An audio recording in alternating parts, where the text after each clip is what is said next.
acheter une maille serrée, un granit et c'est parti. C'est pas compliqué, on va y arriver avec nos mamies. Mamie crochet. Bonjour à tous, j'espère que vous allez bien. On se retrouve aujourd'hui pour un nouveau pas à pas de cette grande besace qui fait plus de 30 cm de largeur, plus de 20 cm de hauteur, avec une largeur de plus de 15 cm. Vous voyez, comme quoi vous pouvez mettre beaucoup de choses. Alors c'est un kit qui est proposé par Laine du Monde, un kit hyper économique pour la qualité du produit, vraiment. Quand vous voyez dans le commerce pour le même prix ce que vous pouvez avoir et ce que vous pouvez faire, c'est vraiment hyper intéressant. Vous avez donc, c'est de la Marama, 3 pelotes de Marama. Nous allons avoir avec ça donc 2 mousquetons que nous retrouvons donc ici. Et nous allons avoir 2 boutons pression que nous avons ici pour venir bien fermer et d'un côté et de l'autre notre sac. N'est pas fourni la petite décoration, ça c'est des choses personnelles de façon à ce que vous puissiez changer selon votre goût, selon votre humeur. Voilà, si vous voulez faire quelque chose d'un petit peu plus casse, un petit peu plus sport. Enfin, il y a plein de petites choses qu'on peut avoir dans une petite boîte qui peut nous permettre de donner des looks différents à nos sacs. Donc ça fait pas partie du kit, c'est très important de le savoir. À l'intérieur, pour avoir un petit peu plus de tenue et surtout d'organisation, j'ai mis donc un fond de sac. Alors je vous mettrai le lien en barre d'informations. Ce qu'il y a de bien, comme je vous ai dit souvent, c'est qu'on peut les prendre et on peut. Ça c'est le L. Non, pardon, c'est le M. Excusez-moi, le L, il est vraiment trop grand. Il y a quelqu'un qui a dit que c'était très intelligent et ça peut être très approprié aussi de s'en servir pour sac à langer. Voilà, pour faire sac à langer. Enfin, on peut faire tellement de choses. Mais là, bon, il est vraiment, il y a vraiment beaucoup de place. Mais néanmoins, c'est quand même très... Voilà, vous pouvez voir que c'est... Même sans, vous avez une jolie tenue. Tout ça, c'est dû aux jolis matériaux, à la Marama qui permet que ça tienne bien. Et comme vous pouvez le voir, à l'intérieur, il y a vraiment beaucoup de place. Alors, vous avez aussi la possibilité, on va faire une sangle, bien évidemment. La sangle que vous ferez selon ce que vous désirez, porte-épaules, bandoulière, voilà, c'est hyper intéressant. C'est un bon sac, soit pour faire cadeau à une adolescente ou un adolescent, hein, chacun fait ce qui lui plaît, pour la rentrée, ou alors pour pouvoir ranger vos affaires ou pouvoir vous en servir au quotidien. Eh bien écoutez, c'est parti, vous allez voir, c'est hyper facile et hyper plaisant à faire et surtout très primo débutante. Donc nous allons commencer notre sac par bien évidemment le fond du sac. Donc ça c'est le grand modèle, hein. Comme je vous ai dit, c'est vraiment un modèle qui peut contenir un petit ordinateur, une tablette, enfin tout ce qu'il faut pour les cours, des cahiers, tout ce qu'il faut. Donc vous avez la possibilité de mettre une trousse, enfin, voilà, tout ce que vous avez besoin. On va donc venir faire une chaînette égale à la distance entre ici et là. Donc c'est parti. Alors pour ma part, ça sera un crochet en 3,25. Essayez de le faire avec le crochet le plus petit possible, mais que ça ne vous fasse pas mal aux mains, bien évidemment, parce que on veut que ce soit solide. Et alors si un sac normal, c'est déjà, on met déjà beaucoup de choses dedans. Imaginez un sac de cours. Voilà. Alors, ça peut être aussi un sac pour le travail, bien évidemment. Allez, on fait notre chaînette égale. Voilà. Là, c'est parfait. une maille supplémentaire et là nous allons faire uniquement des mailles serrées dans des mailles serrées jusqu'à ce que vous atteigniez l'autre bout là-bas, d'accord? Donc toute cette distance, tout le fond sera fait en mailles serrées. Voilà, quand vous arrivez au bout, exactement comme on vient de faire ici, une maille en l'air et vous repartez pour un rang de mailles serrées. Je vous rejoins quand on a tout le fond, c'est pas le plus compliqué.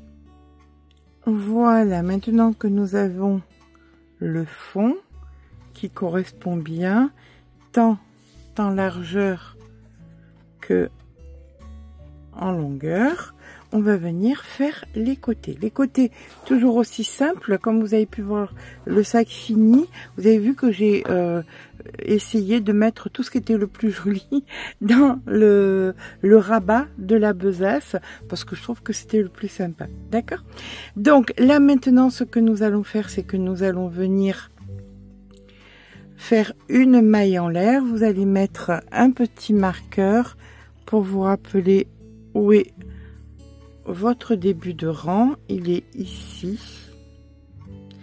Alors moi par exemple j'ai fait 22 mailles, donc il faudra immanquablement qu'après j'en ai 22 aussi.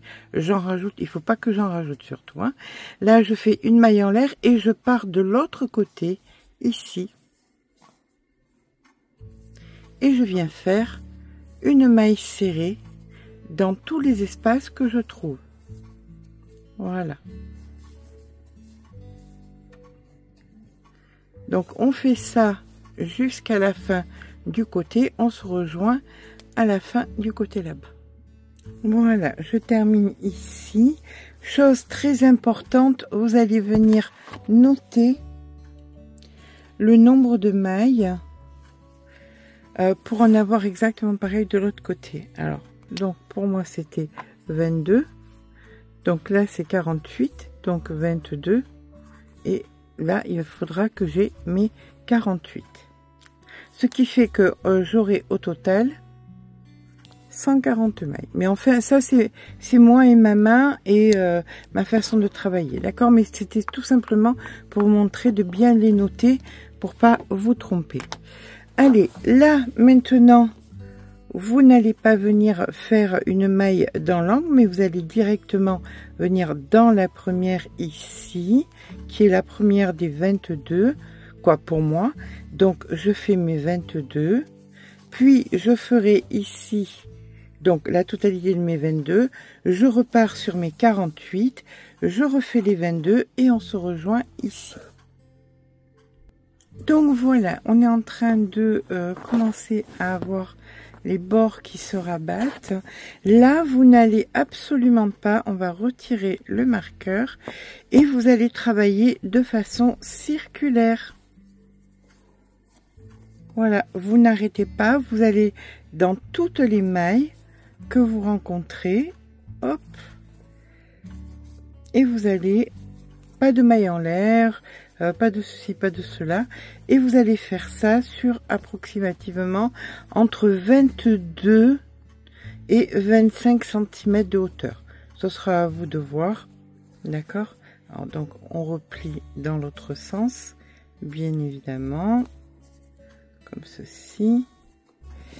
Et là, il ne manque plus que, ben, écoutez, vous tournez, vous tournez, vous tournez, sans vous arrêter, jusqu'à ce que vous ayez entre 22 et 25 cm de hauteur. Je vous rejoins quand tel est le cas.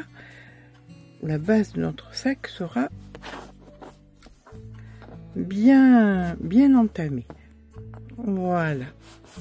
Allez, eh bien, écoutez, à tout à l'heure.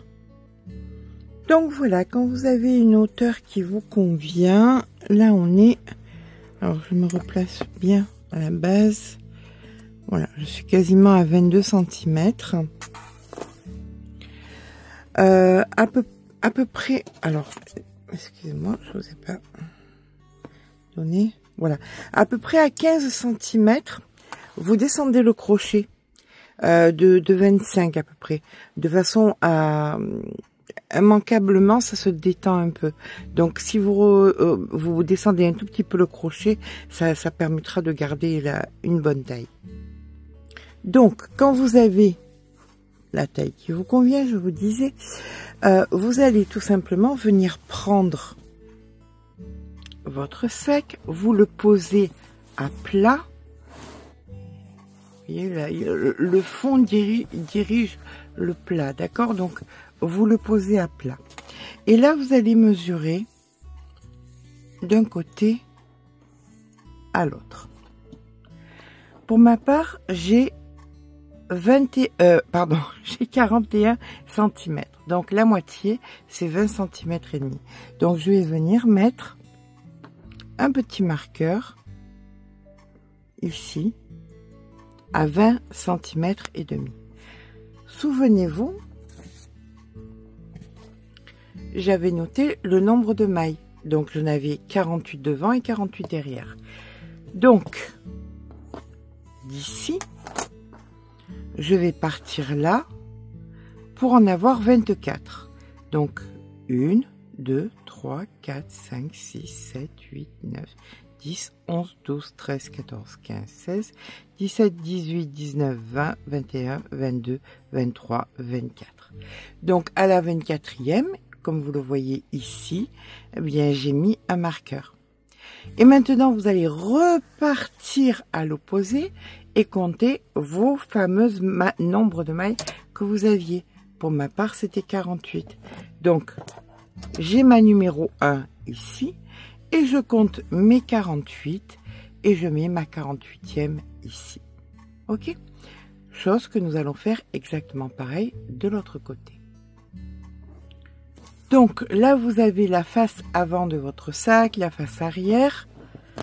Ça, c'est la face arrière.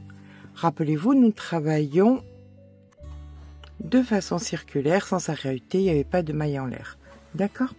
Là, ce qu'on va faire, c'est que nous allons, quand vous arrivez, vous avez donc à l'arrière exact. Ça, c'est l'arrière, qu'on soit d'accord. Là, vous avez l'avant. On va dire que vous mettez votre petit marqueur central sur le milieu pour le devant. Quand vous arrivez ici à la 48e, hop, vous allez faire une maille coulée, ce qui refait votre plat. Et maintenant, vous allez travailler uniquement d'un côté à l'autre sur les 48 rangs constamment. D'accord? Donc, une maille en l'air, on tourne le travail et on va commencer à faire un rang, donc de mailles serrées normal jusqu'au marqueur suivant. On est en train de faire le rabat du sac. Je vous rejoins quand je suis de l'autre côté. Donc voilà, pour ma part, vous, ça sera selon vos mensurations. Pour ma part, j'ai donc mes 48 mailles ici. Là maintenant, je refais une maille en l'air et je repars encore une fois de l'autre côté, ici, pour un rang de mailles serrées. Je fais tout mon rang de mailles serrées et on se retrouve de l'autre côté.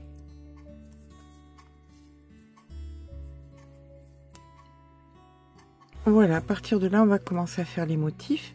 Donc, on vient faire notre dernière maille serrée ici. Et le motif va se faire, mais de l'autre côté. Voilà, quand on est à l'arrière. Quand on est à l'arrière, il faudra savoir que chaque fois, la première maille et la dernière maille doivent être des mailles serrées. C'est impératif. Donc, une maille en l'air et on fait donc une maille serrée dans la première. Ici, vous allez faire donc une bride que vous ne finissez pas. Vous piquez, vous récupérez le fil et vous faites un jeté sur les trois. Dans la maille d'après, vous faites une maille serrée. Et là, vous recommencez. Le fil sur le crochet, vous faites une bride que vous ne finissez pas. Vous piquez, vous récupérez le fil et vous faites un jeté sur les trois. Et on recommence une maille serrée. Et on recommence. Une bride qu'on ne finit pas, Dans la même maille, on pique, on récupère le fil et on fait un jeté sur les 3. Et vous allez faire ça de partout, sauf la dernière qui doit être immanquablement une maille serrée. D'accord? Donc on se rejoint quand, peu importe si là vous avez une maille serrée et que après vous avez une maille serrée, c'est pas grave. Vous faites immanquablement, la dernière doit être une maille serrée, même si l'avant-dernière était une maille serrée. Donc voilà, effectivement, là c'est ma bride et mon jeté, et là je fais 2 mailles serrées, 1 et 2. C'est parce que j'ai un chiffre pair. Si j'avais eu un impair, ça tomberait juste, mais c'est pas grave, c'est pas la fin du monde. Une maille en l'air, on tourne le travail, et alors là vous avez vu, ça vous a fait des reliefs. Donc sur ce rang ici, vous allez faire uniquement que des mailles serrées. On se rejoint de l'autre côté.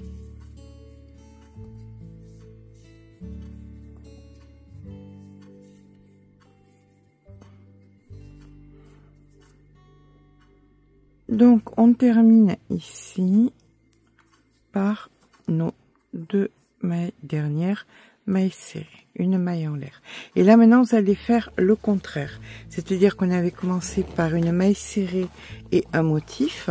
Eh bien vous allez faire 2 mailles serrées et motif, maille serrée, motif, maille serrée. D'accord?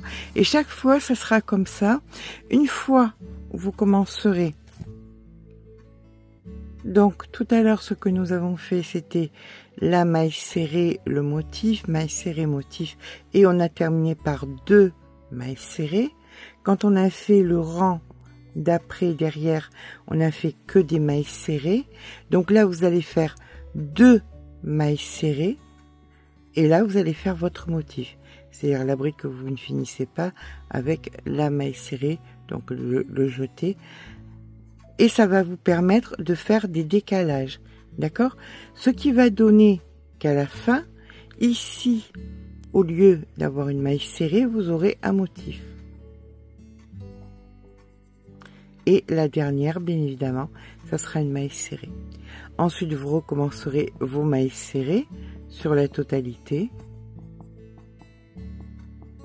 Et ensuite, vous recommencerez toute la séquence des 4, donc celui-ci pour chaque fois pouvoir être décalé. D'accord? Donc je vous laisse faire ça. Moi je vais aller à peu près sur 25 cm. Je vous rejoins dans 25 cm approximativement.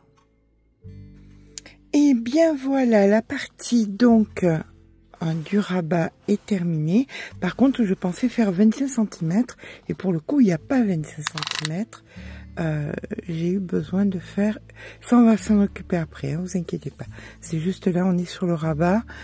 Au niveau du rabat j'ai fait 21 cm, voilà, ça suffit amplement. J'aurais pu aller plus bas mais je trouve que c'est très joli comme ça. Donc là c'est juste pour vous montrer quand même la largeur de l'ouvrage, pour vous dire comme quoi il va y avoir la possibilité de mettre beaucoup de choses. Allez, c'est parti. Donc toujours avec notre fond de sac qui permet et petit A de rigidifier et petit B de pouvoir garder, pouvoir mettre tout ce qui est important, tout en le transférant, bien évidemment. Vous prenez votre fond de sac et hop, de sac en sac. Là maintenant on va venir s'attaquer sur les côtés. On va venir faire une petite patte là et une petite patte là pour venir accrocher les mousquetons. Bien évidemment ce qu'on va faire de ce côté on le fera de l'autre. Là on vient donc retirer. Ce qui se passe c'est que vous aviez donc le marqueur, oui, il faut les laisser hein, les marqueurs. Vous allez venir en plein milieu, donc vous comptez votre nombre de mailles, donc 1 2 3 4 5 6 7 8 9 10 11 12 13 14 15 16 17 18 19 et 20. On va venir au milieu, donc 1 2 3 4 5 6, 7, 8, 9, 10. Ici, et là c'est le milieu. Et je vais compter la troisième ici. Voilà, et la troisième là.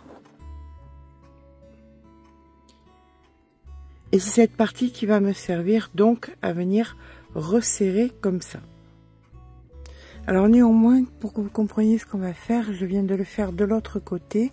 Là, ça vous permet, vous avez donc une ganse. Je vais vous montrer avec le crochet. Et c'est là qu'on va venir accrocher donc notre mousqueton. Alors, on va faire la même chose ici.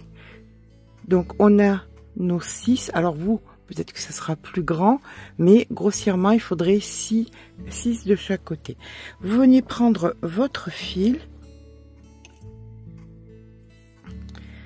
Vous vous placez donc au bord de la maille, ici.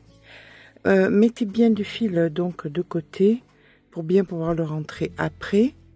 Voilà, donc ça, on s'en occupe pas, on va prendre le fil ici. Et là, vous allez venir faire de la maille coulée sur le bord, comme ceci, jusqu'à arriver au marqueur.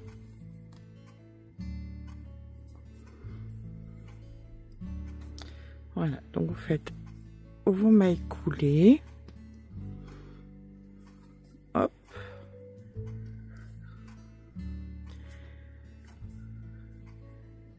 Alors, donc il m'en faut 6. Hein, donc, je ne touche pas au marqueur, je fais juste avant.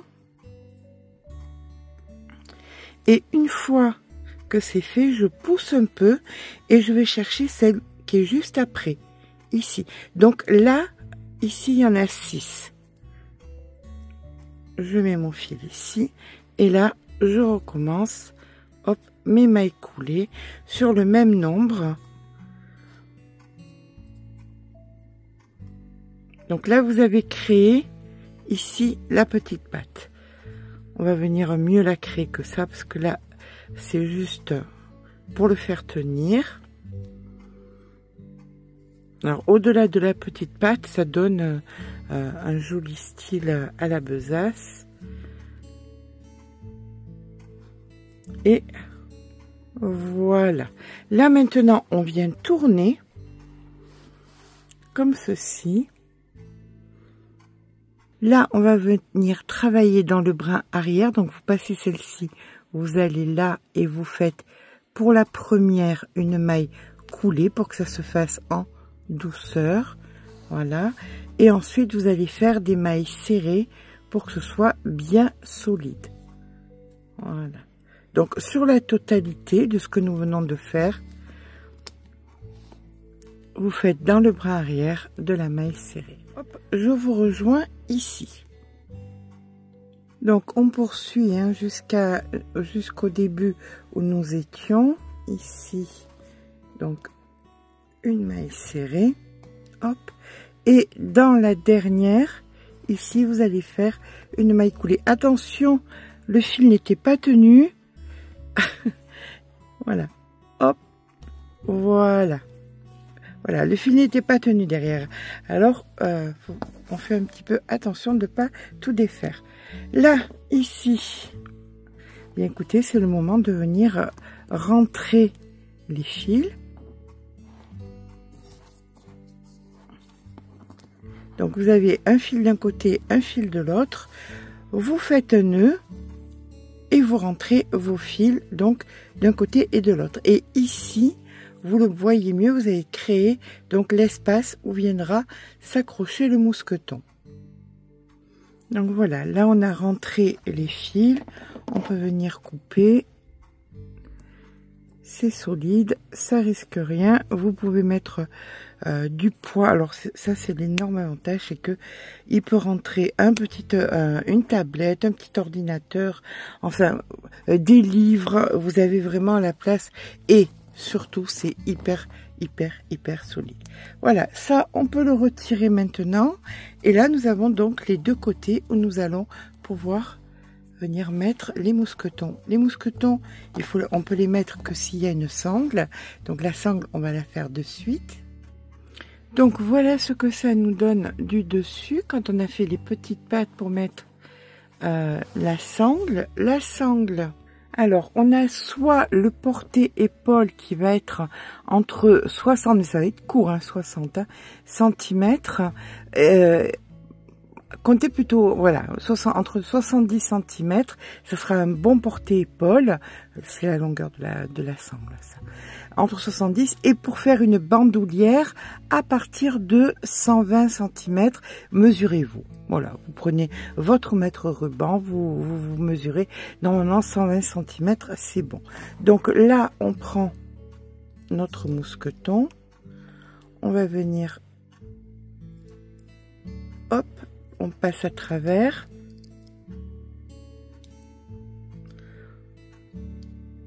On va venir faire courir pour pouvoir rentrer le fil. Donc, une maille en l'air, ici. Comme ceci. Et là, on va commencer à faire, on pique, on récupère et on commence à faire nos mailles. Donc, ici, nous aurons notre première maille. On tire le fil. Et à partir de là, c'est bien ancré. Et on commence à faire donc nos mailles 1, 2, 3, 4, 5 et ici la 6e. Voilà, et là maintenant vous n'allez pas vous embêter, on fait au plus simple, au plus pratique, au plus solide.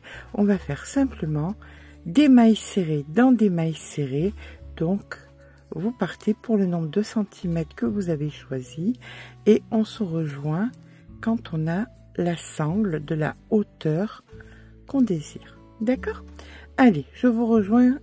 Oh, bon, je vais bien évidemment venir couper le fil puisqu'il est bien rentré et je vous rejoins quand j'ai ma sangle qui fait un bon nombre de centimètres.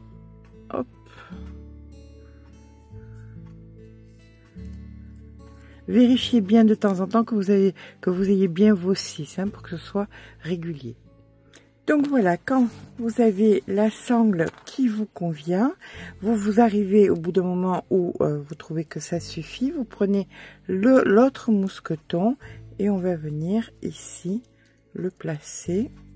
On va faire une petite maille en l'air, hop, comme ceci.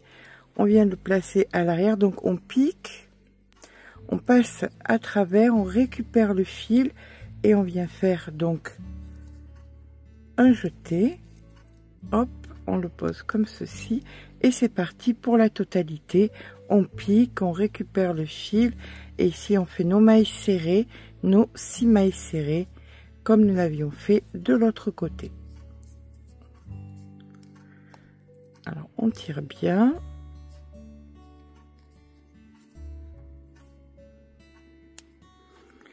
Alors, entre le fil qui est hyper solide et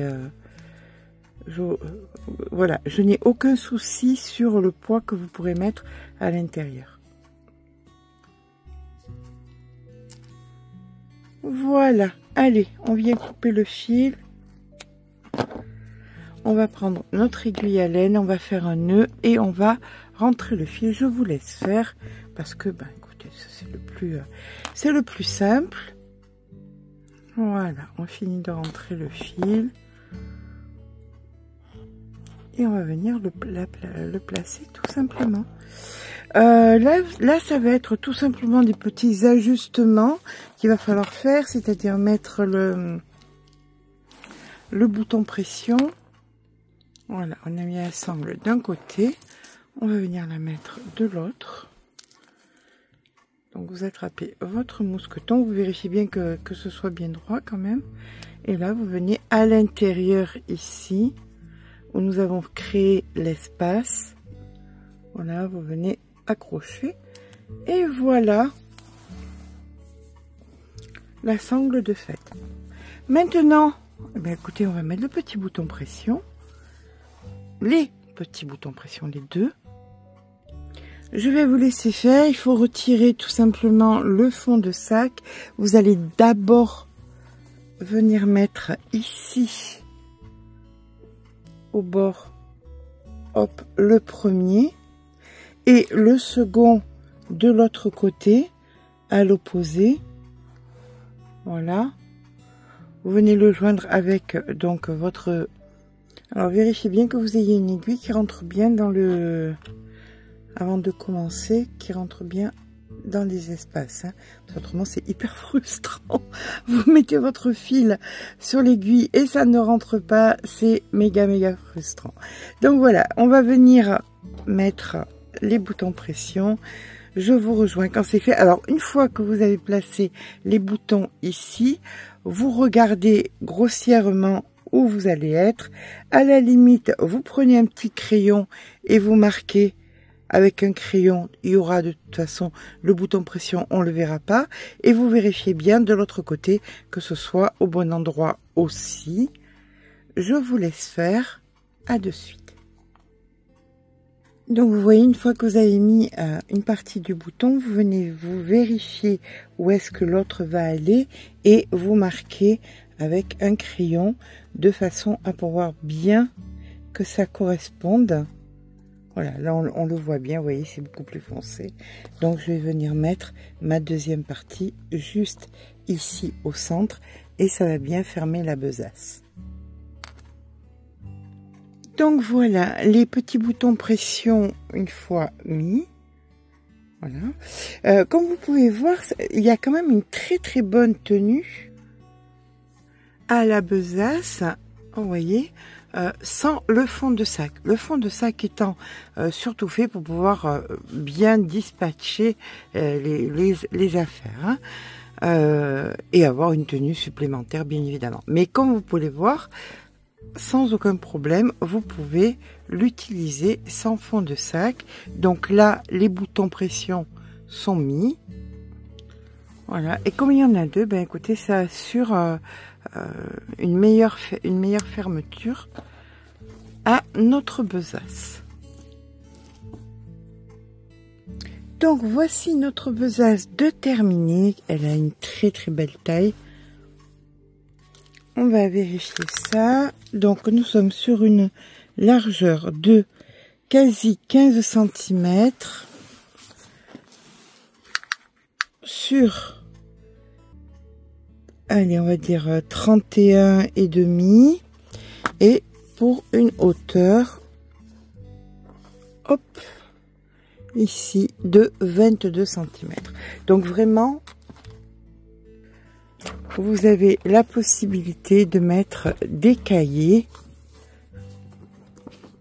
à l'intérieur.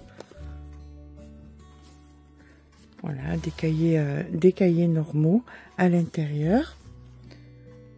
Alors, vous pouvez bien évidemment... Alors, le sac, la besace est proposée en kit, si vous voulez. C'est beaucoup plus facile. Vous avez moins de choses à aller courir chercher, les boutons pression, les mousquetons, etc., etc. Donc, j'ai fait le choix parce que c'était texturé de ne pas mettre d'étiquette, parce que ça serait pas fait très joli. Mais néanmoins, vous pouvez, comme je vous l'ai proposé dans plusieurs vidéos, venir mettre des petits l'agrémenter. Là nous avons par exemple ces espèces de pinces qu'on met sur les chaussures, donc vous pouvez très bien, alors ça sert très bien parce que c'est fait pour les chaussures, donc je vous garantis que ça tient bien. Voilà, mettre cette petite genre de fioriture. Voilà, ou ce style-là aussi, ça dépend du style que vous voulez lui donner, ou un style un petit peu plus boutique. Enfin, c'est à vous de voir si vous voulez mettre quelque chose ou pas. Et justement, en ayant une petite boîte avec plein de petites choses comme ça, ça vous permet de pouvoir changer le style de votre besace. Et bien voilà, j'espère que ce petit pas à pas vous aura plu. J'espère surtout qu'il vous sera utile. Vous êtes là sur un produit fait main dont vous connaissez le fil, la solidité. Alors par contre, il reste pas mal de fil. Vous pourrez faire un petit porte-monnaie ou ce que vous voulez en plus. vous êtes là sur un produit qui est hyper méga solide, qui est lavable.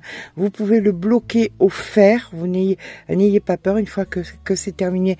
Bon, moi j'ai pas bloqué cette partie-ci pour pas aplatir. Vous voyez le côté texturé. Voilà, j'aurais trouvé dommage de l'aplatir. Mais tout le reste, j'ai passé un coup de fer à l'intérieur. Voilà, j'ai passé un coup de fer à 2, sans aucun souci. Très solide grâce au mousqueton, tout ça. Vous avez un produit de belle facture. Voilà. Un produit de cette qualité-là, sur le marché, vous le trouverez aux alentours, vraiment, au-delà de 30 €. Bien au-delà de 30 €. Et puis, c'est fait par vous, quoi. J'espère que ce petit pas à pas vous aura plu. Si c'est le cas, n'hésitez pas à mettre un petit pouce en l'air. Ça fait toujours plaisir. N'hésitez pas à vous abonner. Sur ce, je vous fais de gros bisous. Et je vous dis à très vite pour un nouveau tuto.